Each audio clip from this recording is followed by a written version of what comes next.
तो हेलो मित्रों, कैसे हो आप सभी। उम्मीद करता हूँ आप सभी एकदम ठीक होगे, सभी एकदम मौज मस्त होगे। तो गाइज मैं पेश हूँ एक और न्यू एपिसोड में जो कि सच्ची में काफी कमाल का होने वाला है। तो फिर एंड तक जरूर देखना। और जो भी चैनल पर नया हो या जिसने भी अभी तक चैनल को सब्सक्राइब नहीं किया है, प्लीज चैनल को सब्सक्राइब करके बेल आइकन को ऑल पे सेट कर लो, जिससे मेरे न्यू एपिसोड न्यू अपडेट्स का नोटिफिकेशन आप लोगों को पहले से पहले मिलता रहे गाइज। तो गाइज बिना कोई टाइम वेस्ट किए सीधे बढ़ते हैं अपने एपिसोड की तरफ। एपिसोड की स्टार्टिंग में हम देखते हैं स्लाइम सिटी में टहल रहा होता है कि भाई कोई प्रॉब्लम वगैरह तो नहीं है इस चीज को चेक करने के लिए। इसी दौरान वो हम लोगों को बता भी रहा होता है, जब से लोगों को पता चला है कि हम लोग यहाँ करेंसी एक्सचेंज कर रहे हैं तब से यहाँ बहुत चहल पहल हो चुकी है। और वहीं मैंने अपने भाई के साथ मिलकर अदर नेशंस के साथ ट्रेड करना भी शुरू कर दिया है। अगर मैं सही तरीके से बोलूँ तो हमारा नेशन धीरे धीरे करके अदर नेशंस के बीच का ट्रेड का सेंटर बन रहा है। लेकिन यार कुछ नोबड़ों ने तो मेरे दिमाग का भाजी पाला करके रख दिया है। यार ये जमील के लोग मेरा पीछा ही नहीं छोड़ रहे। दरअसल इन चोमुओं को डर है कि कहीं मैं किसी न किसी तरीके से आईजी रीजन वालों की मदद ना कर दूं।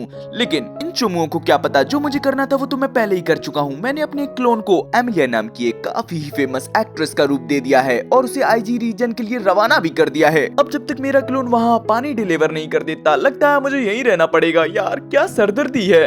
हम देखते हैं वहाँ फुदकते फुदकते साइलिन और साइपॉन भी आ जाते हैं, जो कि बोलते हैं मस्ट लाइम क्या फ्री हैं, क्या आप हमारे संग खेलना पसंद कर देंगे। हम लाइम को देखते हैं, वो उन्हें देखकर बोलता है यार तुम लोग तो काफी गंदे लग रहे हो, क्या मेरे पास आते समय तुम लोग कहीं कीचड़ में तो नहीं गिर गए थे। तभी वो दोनों बोलते हैं हाँ मास्टर, हुआ तो कुछ ऐसा ही था, लेकिन चलिए आपके लिए हम लोग खुद को साफ कर लेते हैं। ये बोलते वो दोनों स्लाइम बॉडी होने की वजह से एक दूसरे को साफ कर लेते हैं। हम लाइम को देखते हैं, वो सोच रहा होता है कि भाई इस तरीके से बैठे बैठे काम नहीं चलेगा। वैसे भी मैं बैठे बैठे काफी बोर हो रहा हूँ, तो क्यों ना हमारे नेशन में यहाँ मौजूद प्रॉब्लम्स को सॉल्व भी कर लिया जाए। अभी अगले सीन में हम देखते हैं लाइम काफी सारे ओर्स को इकट्ठा करवा रहा होता है। हम देखते हैं गाय और उसके सभी साथी ये काम करने में लगे हुए होते हैं। लाइम बोलता है गाय क्या तुम इन ओर्स को और भी बारीक तरीके से तोड़वा सकते हो। हम गाय को देखते हैं, वो बोलता है जैसी आपकी इच्छा। वो तुरंत ही अपने चेलों से बोलता है सुनो चेलो, बाद में एक दूसरे को पेलो, अपने इक्विपमेंट्स ले लो और इन ओर्स के छोटे छोटे टुकड़े कर दो। हम देखते हैं गाय के चेले भी लाइक एकदम ओके बॉस। हम देखते हैं लाइम भी अपने कई सारे लो लेवल के अर्थ एलिमेंटल स्पिरिट्स को समन करता है और उनसे बोलता है क्या तुम लोग यहाँ पर थोड़ा गहरा गड्ढा खोद सकते हो, मेरे को रोड बनानी है। हम देखते हैं वो एलिमेंटल स्पिरिट्स भी समझ चुकी होती हैं एंड वो लोग अपने काम पे लग चुकी होती हैं। हम लाइम को देखते हैं, वो भी काफी खुश लग रहा होता है। तभी रेड ऑन बोलती है अच्छा तो तुम रोड बना रहे हो। वेल तुम किस तरीके की रोड बनाने वाले हो। वेल रोड बनाने के 3 तरीके होते हैं। पहला, एक ग्रुप को खोदो और उसमें ब्रोकन स्टोन का यूज करते हुए एक रोड को बनाओ। दूसरा, स्टोन्स को सही तरीके की शेप में लाया जाए और उन्हें अच्छे तरीके से एक दूसरे के साथ जोड़ा जाए, उस तरीके से भी रोडों को बनाया जा सकता है। और तीसरा, इस तरीके का यूज करते हुए सच में काफी कमाल की रोडें बनती हैं, जिसमें कि तुम्हें एक स्पेशल सॉइल को पिघलाकर उससे रोड बनानी पड़ती है। हम लाइम को देखते हैं, वो बोलते हैं क्या स्पेशल सॉइल। तभी रेड ऑन बताती है हाँ इसे फ्लेमेबल सॉइल भी कहा जाता है। हम लाइम को देखते हैं, वो तो काफी ज्यादा एक्साइटेड हो जाता है। वो बोलता है तो फिर चलो तेरा, मैं तो इसको अपनी मैजिक का यूज करते हुए ही बनाऊंगा। हम रेड ऑन को देखते हैं, वो तो धीरे सी आवाज में बोलती है यार क्या करूं मैं इस लड़के का, जहां मैजिक यूज करने की बात आती है ये एकदम चोमो जैसी हरकतें करने लगता है। तभी अगले सीन में हम देखते हैं एलिमेंटल स्पिरिट्स ने अपना काम कर दिया होता है। लाइम भी काफी ज्यादा खुश हो रहा होता है। तभी रेड ऑन बोलती है क्या तुमने ये 1 मीटर गहरा खुदवाया है क्या। इस तरीके की रोडों का इस्तेमाल तो जमील के सोल्जर्स युद्ध को जीतने के बाद अपने महल में रिपोर्ट करने के लिए जब जाते हैं तब करते हैं, और वहीं तुम इन रोडों का यूज तो डेली यूज के लिए करने वाले हो। सच्ची में यार तुम्हें मान गई मैं,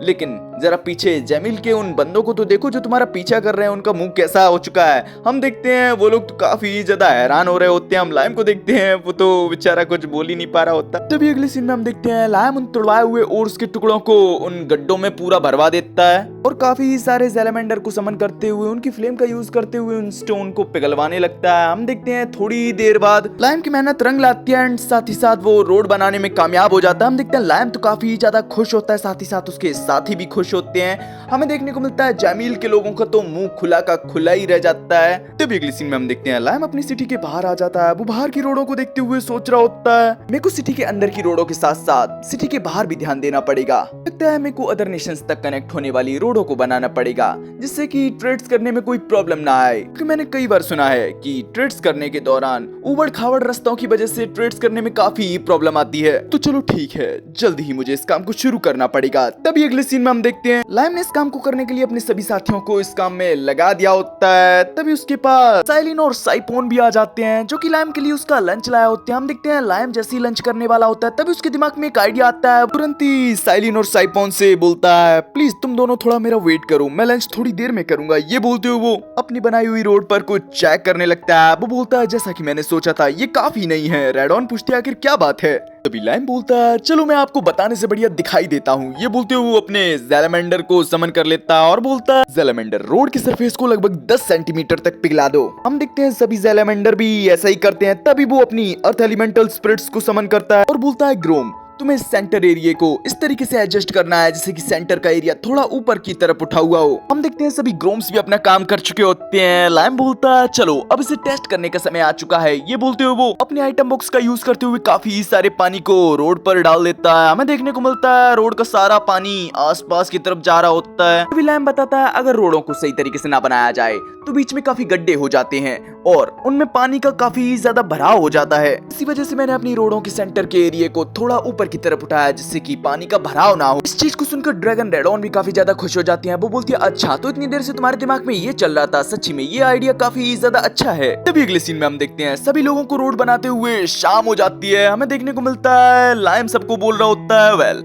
हम लोगों की रोड तो बन गई है लेकिन हम लोग दोबारा से इन रोडों को बनाएंगे। हम देखते हैं गाय और उसके सभी साथी तो काफी नॉर्मल रिएक्शन देते हैं क्योंकि ये उनके मास्टर का ऑर्डर है और उन लोगों को तो ये मानना ही पड़ेगा। गाय बोलता है जैसी आपकी इच्छा, लगता है आपके दिमाग में एक नया आइडिया है। वही हम जैमिल के बंदों को देखते हैं उनकी तो फट जाती है भाई कि ये बंदा तो दो बार रोड बनवा रहा है यार। तभी हमारा सीन शिफ्ट होकर हमें अगले दिन का सीन दिखाया जाता है जहाँ सभी लोग तो अपने काम पर लग चुके होते हैं। वही लाइम तो अपनी ट्रेनिंग के लिए एक फॉरेस्ट में आ चुका होता है। वो एक रस्सी के ऊपर बैलेंस बनाने की कोशिश कर रहा होता है लेकिन वो स्टार्टिंग में काफी ज्यादा फेल हो रहा होता है। वो सोच रहा होता है कि रेडॉन ने मुझे काफी अच्छे तरीके से ट्रेनिंग करवाई है लेकिन अपनी बॉडी में मैजिक के फ्लो को अच्छी तरीके से समझने के लिए मुझे अपनी बॉडी को भी अच्छे तरीके से बैलेंस में रखना होगा। अगर मैं अपनी बॉडी को सही तरीके से बैलेंस में रखना सीख जाऊं तो मैं सोते हुए भी ट्रेनिंग कर सकता हूं। ये बोलते हुए वो फिर से उसी रस्सी के ऊपर सोने की कोशिश करने लगता है लेकिन हम देखते हैं वो फिर से बार बार गिर जाता है। हम देखते हैं लाइम इसी चीज को कई बार करता है, कई बार वो फेल भी होता है लेकिन एंड में वो सही तरीके से थोड़ा बहुत बैलेंस करने में कामयाब हो जाता है। रेडॉन भी बोलती है लगता है तुम धीरे धीरे अपनी बॉडी को बैलेंस करना सीख रहे हो, क्या अब तुम नेचर में मौजूद मैजिक एनर्जी को फील कर सकते हो। लाइम बोलता है वेल पूरी तरीके से तो नहीं लेकिन लगता है मैं नेचर में मौजूद मैजिक एनर्जी को थोड़ा बहुत फील कर सकता हूँ। तभी रेडॉन बोलती है अगर ऐसी बात है तो तुम नेचर की एनर्जी का यूज करते हुए अपने आसपास किसी को डिटेक्ट करने की कोशिश क्यों नहीं करते, इससे तुम्हारी रेंज भी पता चल जाएगी। हम देखते हैं लाइम भी अपने मैजिक डिटेक्शन स्पेल का यूज करने लगता है। उसे देखने को मिलता है जैमिल किंगडम के तो लोग लाइम पर जासूसी कर ही रहे हैं लेकिन क्विस्टाडोर और पाल्टा किंगडम के लोग भी लाइम के नेशन में मौजूद हैं जो कि लाइम पर जासूसी कर रहे हैं। लाइम इस चीज को देखकर काफी ज्यादा हैरान हो जाता है। वो बोलता है क्या यार ये तो तीनों ही नेशन के बंदे यहाँ मौजूद हैं। अभी रेडॉन बोलती है बहुत खूब, तुम अपने पहले ही ट्राई में कामयाब रहे, लगता है उन बंदों को नहीं पता कि तुम उन्हें डिटेक्ट भी कर सकते हो। लाइम बोलता है लेकिन ये बिल्कुल भी ठीक नहीं है, ये लोग हमारे ही नेशन में आकर हम पर जासूसी कर रहे हैं। ऐसा लगता है जैसे कि इन लोगों के दिमाग में कुछ खिचड़ी पक रही है। अगर सिचुएशन ऐसी ही है तो मुझे भी अदर नेशंस की जानकारी तो होनी ही चाहिए और जानकारी के मामले में स्कारलेट से तो बढ़िया कोई हो ही नहीं सकता। तभी अगले सीन में हम देखते हैं लाइम अपने टेलीपोर्टेशन स्पेल का यूज करते हुए स्कारलेट के पास आ चुका होता है। वो पूछता है क्या तुम मुझे बता सकती हो कि जैमिल, क्विस्टाडोर और पाल्टा के पास आखिर कितनी की मिलिट्री फोर्स है और आखिर वो जंग के मैदान पर लगभग वो एक बार में कितने सोल्जर्स को भेज देते हैं। तभी स्कारलेट बात आती है वेल जितनी मुझे जानकारी है उस हिसाब से जैमिल और पाल्टा दोनों ही लगभग 20-20 हजार सोल्जर्स को जंग के मैदान पर भेज देते हैं और अगर जरूरत पड़े तो इतने ही वो दोबारा फिर भेज देते हैं। लगभग आप ये मानिए कि जैमिल और पाल्टा दोनों ही 40-40 हजार सोल्जर्स को एक साथ भेजने की क्षमता रखते हैं। क्विस्टाडोर किंगडम हमेशा ही अपनी फुल मिलिट्री फोर्स का यूज करती है। वो लगभग किसी भी जंग के मैदान में 50,000 सोल्जर्स के साथ उतरती है। लाइम को देखते हैं वो इन बातों को सुनकर थोड़ा हैरान हो जाता है। वो बोलता है यानी कि इसका मतलब इन फ्यूचर हम लोगों का सामना 130,000 सोल्जर्स के साथ हो सकता है क्या यार, सच में काफी सरदर्दी है। अगर हमारे नेशन के सभी लोगों को एक साथ भी मिला लिया जाए ना तो भी 10,000 काफी मुश्किल से होंगे।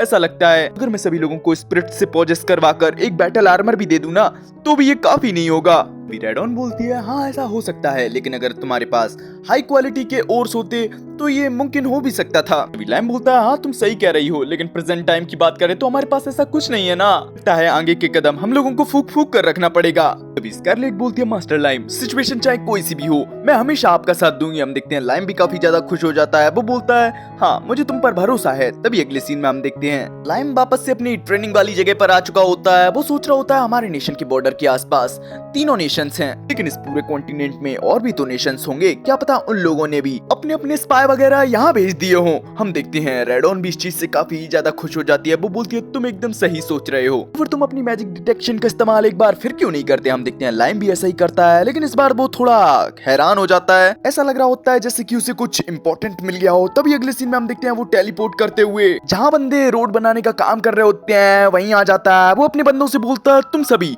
प्लीज यहाँ से पीछे हट जाओ। हम देखते हैं सभी लोग भी पीछे हट जाते हैं। तभी लाइम अपनी एलिमेंटल स्पिरिट ग्रोम का इस्तेमाल करते हुए उस जगह पर काफी बड़ा सा गड्ढा खुदवा देता है और उसी के अंदर चला जाता है। जैसे वो अंदर आता है उसे देखने को मिलता है वहाँ पर उसे तो पूरी एक हाई मिथरल की एक वेन ही मिल चुकी होती है। लाइम को देखते हैं वो तो काफी ज्यादा खुश हो रहा होता है। वो बोल रहा होता है अच्छा तो मुझे इनकी एनर्जी सेंस हो रही थी, इससे तो मैं काफी बेहतरीन मैजिक बैटल आर्मर बना सकता हूँ। ये बोलते वो उस हाई मिथरल वेन के बाहर आ जाता है। हम देखते हैं वहाँ पर स्कारलेट भी आ चुकी होती है। वो पूछती है मास्टर आखिर यहाँ क्या चल रहा है। तभी लाइम बताता है स्कारलेट हमारे सभी साथियों को बता दो कि हमारे इस नेशन में हाई मिथरल की एक खदान अपीयर हुई है। अब हम लोग इस हाई मिथरल को माइन करके काफी बेहतरीन हाई क्वालिटी के मैजिक बैटल आर्मर को बना सकते हैं। हम देखते हैं इस चीज से स्कारलेट भी काफी ज्यादा खुश हो जाती है, वहीं लाइम भी काफी ज्यादा खुश होता है। तभी अगले सीन में हम देखते हैं माइनिंग का काम स्टार्ट हो चुका होता है। हमें देखने को मिलता है लाइम के सभी साथियों ने काफी ही सारे हाई मिथरल को इकट्ठा कर लिया होता है। हम देखते हैं वहाँ रायबा भी होती है। वो बोल रही होती है मास्टर लाइम इतने सारे हाई मिथरल से तो हम लोग काफी सारे बैटल आर्मर्स को बना सकते हैं। लाइम बोलता है हाँ तुम एकदम सही कह रही हो। तभी रायबा बोलती है मैं ये इस वजह से भी कह रही हूँ क्योंकि आप ओर्स को काफी अच्छे से रिफाइन कर लेते हैं। तभी अगले सीन में हम देखते हैं लाइम ने सभी हाई मिथरल को रिफाइन करते हुए उन्हें इंगट में बदल दिया होता है। हम देखते हैं लाइम तो काफी ज्यादा खुश हो रहा होता है कि अब तक वो सिर्फ लो लेवल के ओर्स को ही रिफाइन कर पा रहा था, लेकिन अब वो हाई लेवल के ओर्स को भी रिफाइन कर सकता है। साथ ही साथ वो ये भी बोलता है लेकिन यार इसमें काफी टाइम और मैजिक लगने वाला है। तभी रायबा बोलती है प्लीज हमें माफ कर दीजिए, काश हम भी आपकी कुछ मदद कर पाते। तभी लाइम बोलता है वेल मैंने सुना है कि ज्यादातर एल्फ्स मैजिक यूज कर लेती हैं। तभी रायबा बोलती है हाँ आपका फैमिलियर बनने के बाद तो कई सारी स्पीसीज जो मैजिक यूज कर भी नहीं पाती थी उन्होंने भी मैजिक यूज करने की एबिलिटी अवेकन कर ली है, लेकिन हमारे पास कोई ग्रीमोर नहीं है, इस वजह से हम लोग सही तरीके से कोई भी स्पेल यूज नहीं कर पाते। इस चीज को सुनकर लाइम सोच रहा होता है हाँ ये बात तो इसने सही कही, स्पेल्स को सीखने के लिए ग्रीमोर्स का तो होना जरूरी ही है क्योंकि स्पेल्स को सीखने में काफी समय लगता है। वेल मेरे पास तो ग्रीमोर की जगह मेरी मैजिक पीडिया है, लेकिन मैं इसको किसी और को तो नहीं दे सकता ना। तभी रायबा बोलती है काश हम लोग बैटल आर्मर्स की तरह ग्रीमोर्स का भी मास प्रोडक्शन कर पाते। हम देखते हैं इस चीज को सुनकर लाइम के दिमाग में काफी बेहतरीन आइडिया आ जाता है। वो सोच रहा होता है मैजिक पीडिया भी एक एशियंट मैजिक डिवाइस है जो कि हाई मिथरल से ही बना है और अपने अंदर मैजिक नॉलेज को स्टोर करता है। वैसे क्या हो अगर मैं सभी के लिए मैजिक पीडिया जैसी रिंग को बनाने की बजाय एक अंडरग्राउंड अल्टर को बनाऊं, बिल्कुल ड्रैगन रेडॉन की उस केव की तरह जो कि एक एशियंट स्टोरेज डिवाइस है। हालांकि ऑफ कोर्स मैं इसको अपने हिसाब से बनाऊंगा और इसमें थोड़े बहुत चेंजेस करूंगा। वैसे रायबा क्या तुम मैजिक यूज कर सकती हो। रायबा भी बोलती है हाँ शायद मैं आइस मैजिक यूज कर सकती हूँ पर मुझे इससे रिलेटेड कोई भी स्पेल नहीं आता। लाइम बोलता है तो फिर ठीक है चलो मेरे साथ। तभी अगले सीन में हम देखते हैं लाइम अपने टेलीपोर्टेशन स्पेल का यूज करते हुए रायबा के साथ शहर के बीचों बीच आ चुका होता है। साथ ही साथ वो अपनी एलिमेंटल स्पिरिट्स का यूज करते हुए वहाँ की रोडों के नीचे एक हाई मिथरल की लेयर को बिछवा देता है। हम देखते हैं रायबा को तो कुछ समझ में ही नहीं आ रहा होता। वो पूछती है मास्टर लाइम आखिर आप क्या कर रहे हैं। तभी लाइम बोलता है वेल अब तुम इस रोड पर खड़ी हो जाओ। हम देखते हैं रायबा भी लाइम की बातों को मानते हुए ऐसे ही करती है। लाइम पूछता है क्या तुम्हें कुछ महसूस हो रहा है। हम देखते हैं तभी रायबा की बॉडी के आसपास काफी ही ज्यादा मैजिकल एनर्जी फ्लो करने लगती है। उसको काफी अच्छा लग रहा होता है। वो बोलती है ऐसा लग रहा है जैसे मेरे दिमाग में कई सारे स्पेल्स आ चुके हैं। देखते हैं वो तुरंत ही अपने स्पेल्स को टेस्ट करने के लिए एक आइस नीडल नाम के स्पेल का यूज कर देती है एंड वो वर्क भी करता है। हम देखते हैं रायबा को तो सही तरीके से कुछ समझ में ही नहीं आ रहा होता। वो लाइम से पूछती है अभी मैं एक स्पेल को यूज करने में कामयाब रही, यहाँ पर क्या चल रहा है। तभी लाइम बोलता है मैंने हाई मिथरल की एक लेयर को इस रोड के नीचे बिछा दिया है और साथ ही साथ मैंने इस लेयर को एक एशियंट स्टोरेज डिवाइस में भी बदल दिया है। जल्दी ही मैं इस लेयर को पूरी सिटी में बिछवा दूंगा जिससे कि कोई भी स्पेल्स को सीख सकेगा। हम देखते हैं इस चीज को सुनकर तो रायबा काफी ज्यादा खुश हो जाती है। वो बोलती है सच्ची में आप तो काफी कमाल के हैं मास्टर लाइम। हम लाइम को देखते हैं वो थोड़ा सा परेशान भी लग रहा होता है। वो बोलता है लेकिन इससे हम लोगों का काम और भी ज्यादा बढ़ गया है। तभी अगले सीन में हम देखते हैं लाइम ने अपना ज्यादातर काम खत्म कर लिया होता है एंड वो अपने साथियों को ट्रेनिंग करवा रहा होता है। वो बोलता है अभी। तभी हम देखते हैं लाइम के सभी साथी एक साथ ही फायरबॉल स्पेल का अटैक लाइम पर कर देते हैं। वहीं हम लाइम को देखते हैं वो तुरंत ही अपनी मैजिक शील्ड का यूज करते हुए अटैक से बच जाता है। हम देखते हैं लाइम इसी तरीके से सभी को मैजिक की ट्रेनिंग करवा रहा होता है, साथ ही साथ वो साइलिन की भी ट्रेनिंग करवा रहा होता है। हम देखते हैं रायबा बोलती है सच्ची में आपकी ट्रेनिंग की वजह से सभी लोग काफी अच्छे से मैजिक का यूज कर पा रहे हैं। लाइम बोलता है ऐसा इसलिए हो पा रहा है क्योंकि मैंने सिटी की रोडों के नीचे हाई मिथरल की एक लेयर को बिछा दिया है जिसको कि मैंने एशियंट स्टोरेज डिवाइस के साथ कनेक्ट कर दिया है। अब तुम एक तरीके से ये मानकर चल सकती हो अगर तुम इस सिटी में हो तो हमेशा ही तुम एक ग्रीमोर अपने साथ लेकर चल रही हो। तभी रायबा बोलती है सच्ची में आपका ये प्लान तो काफी ज्यादा कमाल का है, अब तो वो लोग भी इस सिटी को प्रोटेक्ट कर सकते हैं जिनको कोई भी स्पेल्स नहीं आता। हम लाइम को देखते हैं, वो अपनी तारीफ सुनकर काफी ज्यादा खुश हो रहा होता है। वो बोलता है हाँ हाँ इसी तरीके से मेरी तारीफ करती रहो, मैं तो काफी ज्यादा कमाल का हूँ। वैसे रायबा मैं चाहता हूँ तुम भी सामने जाकर खड़ी हो जाओ। हम देखते हैं रायबा भी बिल्कुल ऐसा ही करती है। लाइम बोलता है अब तुम मोबाइल स्पेल का यूज करने की कोशिश करो। हम रायबा को देखते हैं, उसे कुछ समझ में नहीं आ रहा होता। वो बोलता है क्या ये कोई टेलीपैथी स्पेल की तरह है? लाइम बोलता है एक तरीके से हाँ, टेलीपैथी स्पेल का इस्तेमाल हम लोग अपने आसपास खड़े लोगों से माइंड टू माइंड बात करने के लिए करते हैं, वही मोबाइल स्पेल जिसको मैंने खुद बनाया है। मेरा कोई भी फैमिलियर इस सिटी के अंदर मुझसे या मेरे किसी भी बाकी फैमिलियर से कभी भी और कहीं भी बात कर सकता है। हम देखते हैं रायबा थोड़ी सी डर रही होती है, क्या कहीं मैं ऐसा कर भी पाऊंगी? लाइम बोलता है देखो तुम्हें परेशान होने की कोई जरूरत नहीं, इस स्पेल को मैंने बनाया है और तुम भी मेरी एक फैमिलियर हो तो जरूरी तुम भी इसका इस्तेमाल कर पाओगी। हम देखते हैं रायबा भी लाइम की बातों को सुनते हुए थोड़ा कंसंट्रेट करने की कोशिश करती है एंड वो मोबाइल स्पेल को यूज करने में कामयाब भी हो जाती है। हम देखते हैं इस स्पेल का यूज करने की वजह से रायबा के हाथों में एक मैजिक से बना हुआ मोबाइल आ चुका होता है। हम देखते हैं वो एक नताशा नाम की लड़की को कॉल लगाती है। हम देखते हैं नताशा तो काफी ज्यादा हैरान हो जाती है। वो बोलती है रायबा क्या ये तुम हो, पर मुझे तुम दिख क्यों नहीं रही? तभी रायबा बोलती है मैं तुमसे इस तरीके से बात कर पा रही हूँ, ऐसा इस वजह से हो पा रहा है क्योंकि मास्टर लाइम ने एक नए स्पेल को क्रिएट किया है जिससे कि उनका कोई भी फैमिलियर कहीं भी कभी भी इस सिटी के अंदर एक दूसरे से बात कर सकता है। हम देखते हैं इस चीज को सुनकर तो नताशा काफी ज्यादा हैरान हो जाती है। वो जोर से चिल्लाती है क्या यार ये स्पेल तो काफी ज्यादा कमाल का है। हम देखते हैं आसपास के लोग उसे ही देखने लगते हैं। हम देखते हैं रायबा तो काफी ज्यादा खुश होती है। वो बोलती है मास्टर लाइम आप तो सच में काफी ज्यादा औसम है, आपने तो इस सिटी को एक मैजिक सिटी में बदल के रख दिया है। हम देखते हैं ये चीज सुनकर लाइम को भी काफी अच्छा लगता है। वो बोलता है मैजिक सिटी, सच्ची में ये नाम काफी ज्यादा कूल लगता है। अगले सीन में हमें लाइम के पैलेस का सीन दिखाया जाता है जो कि फाइनली बन के तैयार हो चुका होता है। हम देखते हैं रायबा ने एक मीटिंग रखी होती है सभी के लिए, जहाँ वो लाइम के लिए कुछ रैंडमली मेड्स को चुनने वाली होती है। हम देखते हैं वहाँ पर गर्ल्स तो आई होती हैं एकदम तैयार होकर कि मुझे मास्टर लाइम की मेड बनना है, वहीं तो बॉयज भी आए होते हैं कि भाई मेरे को भी मास्टर लाइम की सेवा करनी है। हम देखते हैं स्कारलेट को ये चीज बिल्कुल भी अच्छी नहीं लगती। वो बोलती है तुम नोबड़े लोग, तुम लोग यहाँ क्या कर रहे हो? यहाँ मास्टर लाइम की पर्सनल मेड की सिलेक्शन चल रही है, तो फिर जाओ तुम लोग यहाँ से और अपना रास्ता नापो। हम देखते हैं सभी लोग थोड़े उदास हो जाते हैं एंड उदास मन से वो लोग वहाँ से जाने भी लगते हैं। फिर हम देखते हैं एक एल्फ गर्ल बोलने लगती है यहाँ पर कई सारे लोग ऐसे हैं जिनको तो मेड का काम करना आता भी नहीं, तो फिर ये लोग यहाँ क्या कर रहे हैं? हम देखते हैं वो इनडायरेक्टली स्कारलेट से बोल रही होती है। स्कारलेट बोलती है हाँ तो नहीं आता तो क्या हुआ, हाँ मैं जल्दी सीख जाऊंगी। नताशा बोलती है हाँ हाँ ठीक है, जब तुम सीख जाना तब आ जाना। हम लोग इस मीटिंग को हर महीने की आखिरी तारीख में रखेंगे। हालांकि हम लोग इस मीटिंग को मास्टर लाइम से सीक्रेटली रख रहे हैं, लेकिन फिर भी हम सबको मौका मिलेगा मास्टर लाइम की पर्सनल मेड बनने का। हम देखते हैं इस चीज को सुनकर कई सारी गर्ल्स भी उदास होकर वहाँ से चली जाती हैं। हम देखते हैं जितनी लेडीज बची होती हैं वो लोग एक बॉक्स में से एक एक पर्ची को निकालती हैं, जिसमें से कुछ लेडीज तो पास हो जाती हैं लाइम की पर्सनल मेड बनने के लिए एंड कुछ लेडीज तो काफी ज्यादा उदास होती हैं क्योंकि वो फेल हो चुकी होती हैं। लाइम हम लोगों को पता था उस दिन के बाद से ये लेडी इसी तरीके से हर महीने की लास्ट में इस सीक्रेट मीटिंग को अरेंज करती हैं और वो भी मुझे बिना बताए। और गाइज इसी सीन के साथ हो जाता है अपना ये एपिसोड यहीं फिनिश। आप लोगों को ये एपिसोड कैसा लगा कमेंट में जरूर बताना। चैनल पर नए हो अभी तक सब्सक्राइब नहीं किया तो भाई चैनल को सब्सक्राइब करके बेल आइकन को ऑल पे सेट कर लो, जिससे मेरे न्यू एपिसोड न्यू अपडेट्स का नोटिफिकेशन आप लोगों को पहले से पहले मिलता रहे गाइज। तो गाइज मैं मिलूंगा आप लोगों से नेक्स्ट एपिसोड में, तब तक के लिए बाय बाय, सायोनारा, ख्याल रखिए अपना।